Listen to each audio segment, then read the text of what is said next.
tax revenue collection is concerned in this country? And is this the wisest of fashion that we should be acting on people who are avoiding taxes, especially with the recent development of the CEO of Keroche? If you joined us at the top of the hour, I'd introduce to you Patrick Obath, who is the chairman of the board of directors, Standard Chartered Bank, and also he's the vice president at the KEPSA Foundation. We have Dr. Collins Odote, who is an advocate of the High Court, also a columnist with the Business Daily. And we have also with us Dr. Gituro Wanaina, who's the chair of Kenya School of Government, and also he is a lecturer at the University of Nairobi School of Business. We do have with us James Mreo, who is the immediate former vice chair of Kenya Chambers of Commerce, and Stanley Manduku. Stanley Manduku is an advocate of the High Court. Let's continue with this particular discussion so far and broadly look at this particular report by the World Bank, and if we can try and juxtapose that with what we are actually seeing as far as the DPP is concerned and following the tax evaders. Patrick Obath, let's begin with you. When I look at tax efficiency in the country, I just look at the burgeoning expenditure that we have within the legislature, not just the national legislature, but across the whole country. And if you look at the amount of money we spend purely on salaries, travel, water view, and that kind of stuff, yes, we have completely overburdened the tax collection that we have in this country. So we're basically collecting tax to pay salaries and pay travel and pay administration costs, rather than pay for for the growth in the economy, yes, development, and so forth. And when we had the Constitution in 2010, as a private sector, we actually started saying at that time that the government, the size of government in the 2010 Constitution was too large for this economy. But I think the thinking then may be flawed now, but then was that this is a small price to pay for peace. Because if you look at that, it was basically the reaction to the 2007-2008 violence that happened in this country. There needs to be a big reversal in terms of the way the country is structured administratively. So the size of parliament, size of Senate, the size of the county assemblies, the civil service itself needs to embrace technology.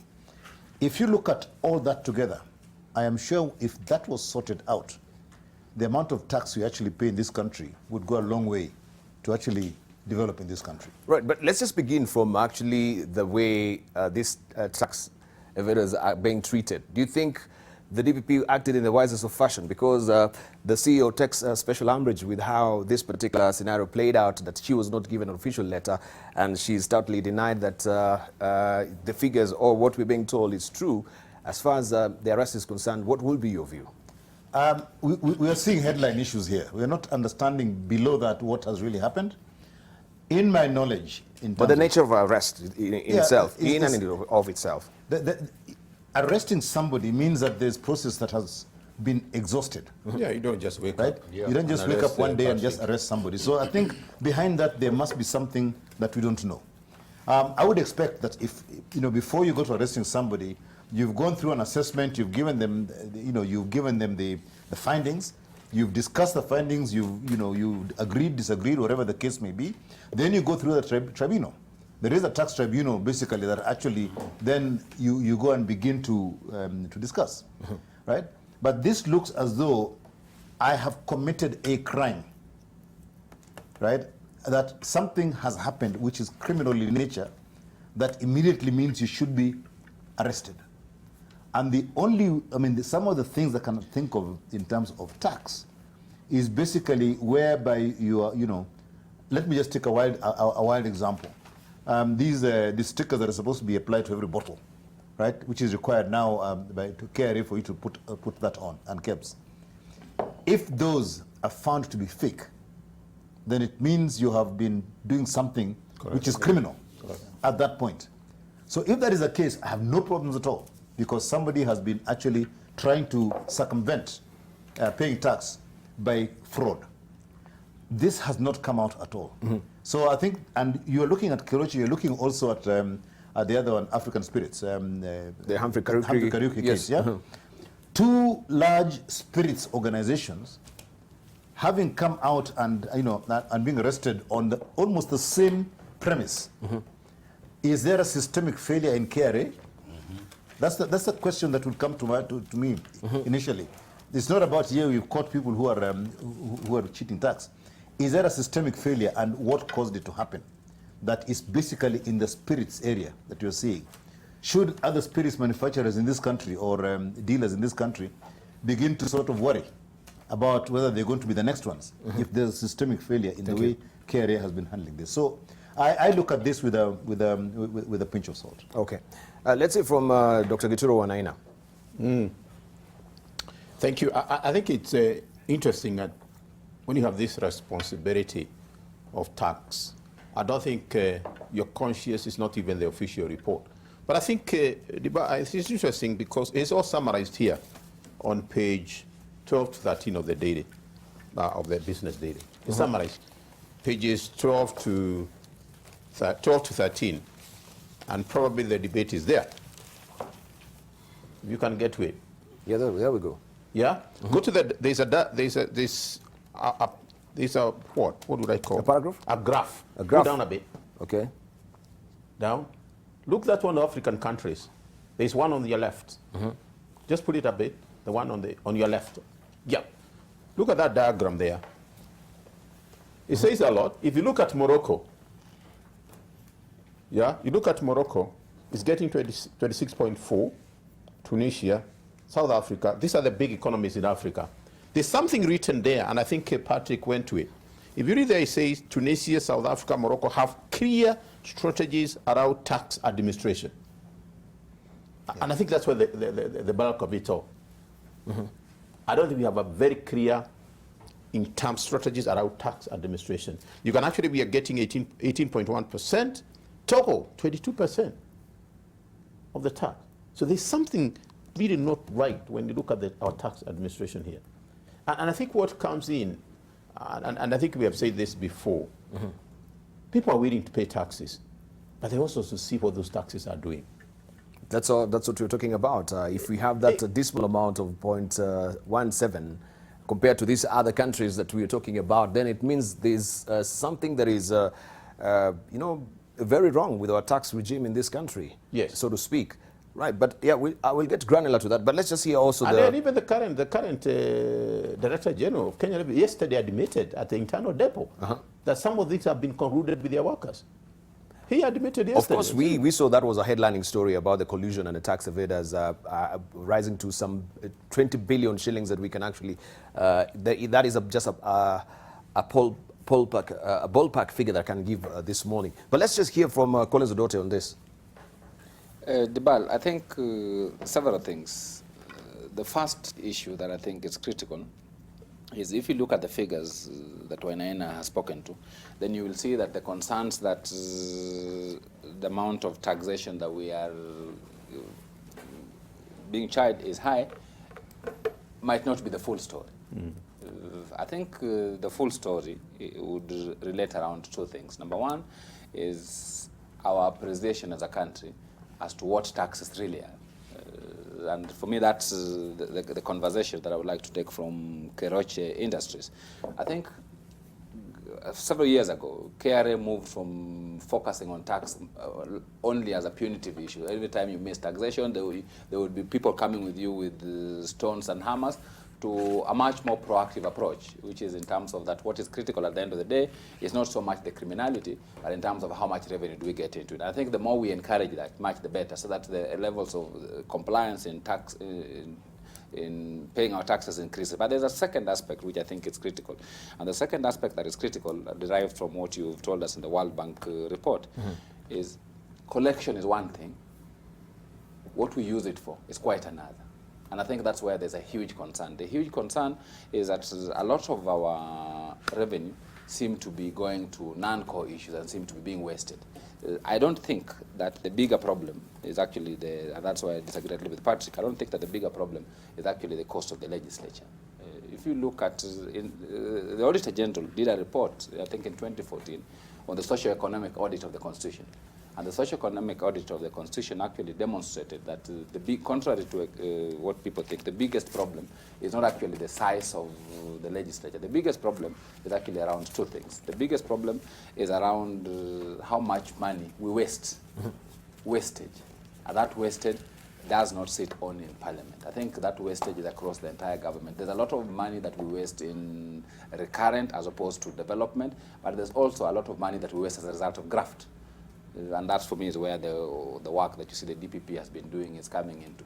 Because if at the end of the day you collect 10 shillings, and out of that 10, only 3 go to the economy, it therefore means that you are thinking that, yes, I am funding government 10 shillings, but you're actually funding government 3 shillings, because the 7 gets into Collins and Mureu's pockets. And he will not I be use here. that because we don't even get a single shilling. He will not be here. And you've seen that in terms of the billions. I think we've talked about this in the past, that if you look at the headlines, you hear about this scandal of billion of shillings, this scandal of billion shillings. Those money do not come from the air. Those money come from our taxes. And I think that's a huge concern for me. But the second thing that I think we also need to think about, around 3 weeks ago, I was almost linked on this show. But I think it's important to always keep in mind that whatever we do, the concept of fair trial must always be kept in mind. And the reason why that's important is You because bring then we it don't- again. Fair trial again, okay. Yes, I must say it. Because then sometimes it detracts us from the core business. And the core business must be, let's not use sideshows. Let's ensure that everybody gets their fair trial so that at the end of the day we focus on the real things. And that's why for me, when I look at the headlines, the report from The Nation, or the editorial, about some of the reforms that are taking place in the judiciary, including digitization, I get happy. Because then we can ensure that there's efficiency in the process of taking everybody in court. So that the people that Stanley represents will be represented on substance and not on process. There'll be no concern about, I didn't get witness statements, I wasn't told about the reason why I'm being arrested. The question will be, did you commit a crime or not? And I think when we go that way, then we'll be able to have a system which is more efficient and a system that focuses on the right things. Right. Let's hear from James Mureu. Yeah, thank you, Deval. I think for me, if you look at this whole problem holistically, we must look at two people who are guilty. The one who evades tax and the one who misuses tax. And the moment we start addressing those two as culprits, then we will be dealing a blow to this whole process. If you look at right now what the DPP is doing, yes, it's following people who are entrepreneurs, who are running businesses, and yes, who may be culpable of tax evasion. But they are also employers, and there are people who are paying taxes within that framework, that institution, the institutions that they run. So yes, it's good to deal with that problem of people who have evaded tax, but it's also good to also deal with the problem of people who are misusing taxes. Because as Collins has alluded to, the fact that we are working, slogging so much, and I feel sorry for the business community because we are the biggest taxpayers. And every day we are there slogging and working for this nation. And after all that tax is collected, then somebody goes, I've just seen now here, somebody, Obado has splashed a lot of money in Mombasa with MCAs. This is taxpayers' money, for heaven's sake. And Obado cannot, or Governor Obado cannot be walking around just splashing money. And now here they are saying that they need more money. But have they proved that they are responsibly using what they already have?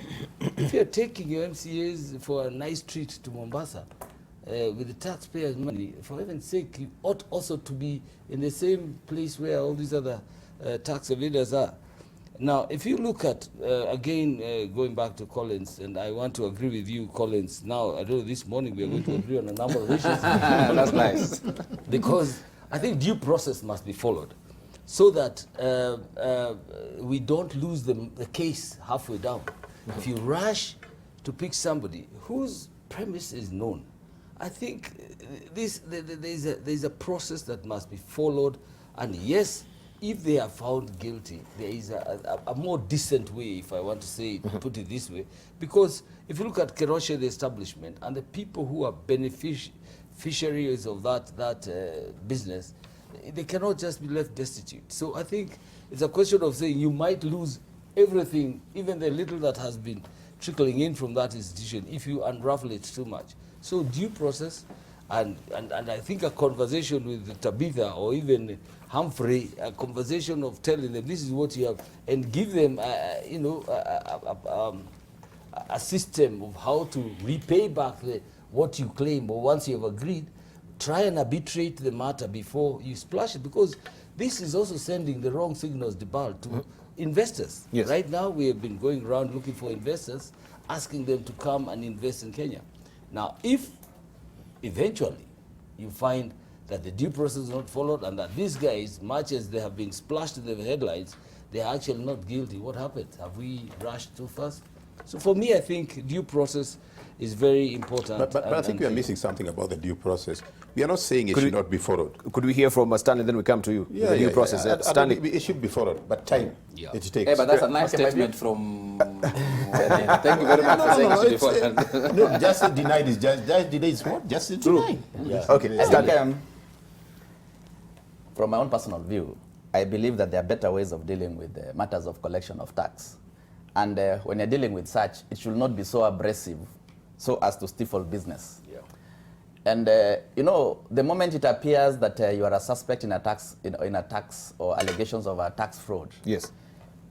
one thing is that you realize that every other person who deals with you, from your creditors, the bank, other partners, suppliers, and all that, you know, they become jittery, and the next thing is that they'll want to maybe go slow when they're dealing with you. The effect of that is that you realize that what it is that you are trying to resolve, the ripple effect affects a much wider spectrum of people that actually is, the effects are even more adverse to the economy as to what you're trying to look at. I'm one person who believes that matters of tax actually should not be criminalized. It has been in the news about the tussle between Keroche and KRA. Yes. The matters have gone to court, even to the Court of Appeal, and that means there are two sides to that particular story. But the moment you pull out the criminal angle and then you start enforcing it in the manner in which the DCI and the DPP are doing, I think it smacks on a lot of unfairness in that respect. The other thing I know is that it is clear that KRA is having a lot of pressure when it comes to tax collection. And in fact, if you can look at page 12 of the Business Daily, they're even blaming agriculture or farming as the reason why they are having the shortfall. I saw that and I laughed. And actually, that is a bit... No, you can actually blame anyone. Yeah, for me, actually, I'm looking at it from a position that this is basically systemic failure, and every other person is trying to look for a scapegoat to blame. But even more so is that if you find that there's a dispute somewhere, then they're actually going so all out so that they can be able to show to the world that they are doing something about that particular shortfall. So, in a nutshell, I think there is a better way of handling this particular dispute between KRA and Keroche and other such businesses. Yeah. Right, And thank you. And the message that goes out there must be one that doesn't scare future prospective investors. All right. So I want to draw your attention back to what was on the front page also of the People Daily on Monday, how KRA top brass stole tax billions. And they fiddled with figures and erased taxation records in a well-crafted scheme that saw them pocket hefty amounts of public money. And you have the revenue collection trends, of course, since 2014 up to 2018, 2019, given there as well. So maybe we can hark back to where we began. We saw some of the KRA officials arraigned in court. These are the top brass as well who are actually targeted. So what sort of treatment also should they be given as well? Since we are actually so hard on the tax evaders, what about the people who are colluding within KRA? I'm not sure why JB dropped this thing of the... You remember the lad commission? He pulled out. I don't know why he pulled out. Jeraine. Oh yeah, so he was yeah, to be. What are you trying to say? Are you in a way insinuating something about Jeraine and the Lands Commission there's a big word chairmanship? The big word at the beginning with the letter V. That is always ahead of you when you're going for those positions. The scrutiny. Yeah, the scrutiny, yeah. But I think this is great. The fact that really a lot of our tax laws is systemic. It isn't the people refuse to pay. It's systemic. People Absolutely. are colluding within the system. Absolutely. And it's not just the business taxes and so forth and so on. Talk about imports. You talk about almost any activity that the Revenue Authority is involved in. There's a lot of collusion right now. And I had a friend the other day who just called me up. He was distraught. They had actually done everything correct, bringing in a box of material. Right? They had done the pre-shipment inspection, everything. So annoying. So that effectively, by having done all that, and scrutinize the documents, they should have actually qualified for what is called the green channel, whereby effectively everything comes in straight and comes out. And some, I don't know what to use the four-letter word, but somebody in KRA, right, sat there and brazenly tells them that, there is a problem here, and we can't tell you unless, right, and leave it there. That is a senior official, not a sort of small guy, but a senior official within the Revenue Authority who is saying that there has to be a discussion around something. Right? So this guy called me and says, what do you do? We are investors in this country. We've done everything right. And here you are, your own country is trying to bring us down. So I think it is that agency needs to be streamlined, really stripped open, and all the people who are currently rotten eggs in that place taken out. Because if that works and we have a properly operating KRA, then we'll be fine. And they have IT systems, ITAX, what have you, all the rest of it. All those things are there. And that is supposed to make efficiency within that area. But what is happening? Despite all that, some guy in KRA refuses to press a button. Yes. So the corruption has moved from, from signature to basically pressing a button on the computer. That's where it's gone to. So if I won't press that button until you meet me and give me the money. And I think Patrick's right. It's you look at the young people, and I feel young people who are in business, they tell you, we are doing things genuinely. I'm bringing things, but I'm being taxed things they don't understand. Yeah. And I think, Patrick, something perhaps you should have pointed out. We have seen the metamorphosis that institution has gone through. If you look at that board which was there before, Yeah. there were issues. And I think it's time Ambassador Muthaura got the whip going. As a board has a responsibility. And you're bringing a very good point. And I think because here you have the staff, then you hear the taxpayers. We tend, and Murray, you're right, we tend to go so hard on the taxpayers. Yes, and leave it. Not that I defend people don't pay tax because we should. And with the staff here, there's nothing we're doing about it. But I think to me, the way you communicate, Wakili, you are spot on. The way you communicate about those issues and the process is not a question of putting the SMSs or WhatsApp. Talk with the person, tell there is the issues, and I'm sure you can have a compromise. But I think for the staff, we need to come hard on them. Yes, absolutely. Because there's no way you can be colluding there. Let me just weigh in on this, Deval. Yes, please. And yesterday I spent the whole day just running around trying to help a client of mine who has applied, who is about to invest $2 billion in this country. He's putting up a special economic zone, which is embedded in our constitution. The terms of setting up a special economic zone are known. All right? You enjoy your tax holidays, you enjoy your rebates, you enjoy all this duty-free status as you prepare to set up these manufacturing units. Now, somebody, as Patrick has said, somebody in KRA is looking at the law very selectively to look at how they can make this fail. And I have gone up to the highest office. And I'm hoping that Ambassador Muthaura and his team are now going to realize that not only are they failing the local investor who has taken the initiative to bring these investors of $2 billion and creating 40,000 jobs directly and 150,000 jobs indirectly. Now, if we are serious about this country, then we must midwife that process and make sure it is flawless so that we create these jobs. Now, this man has been in and out of Kenya Revenue Authority since February when he launched, when he launched his application.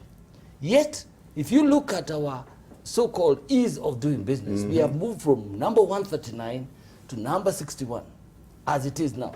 But realistically, on the ground, we're moving backwards. And you're looking at that not just as a delay in executing the project, but also an additional cost. Thank you. To the cost of doing business. So I said, in one of these sessions, I said, we must now bring a good parallel between the ease of doing business and the cost of doing business. Because all these delays from Kenya Revenue Authority actually add up to a cost. And we need to bring Waweru back. Finally, what there is actually is the investor then looks at his capital and says, if this capital is not required in Kenya, I'll take it to Uganda or Ethiopia or anywhere else. Yeah. Capital is a coward. It will not sit where it feels very uncomfortable. Right. No.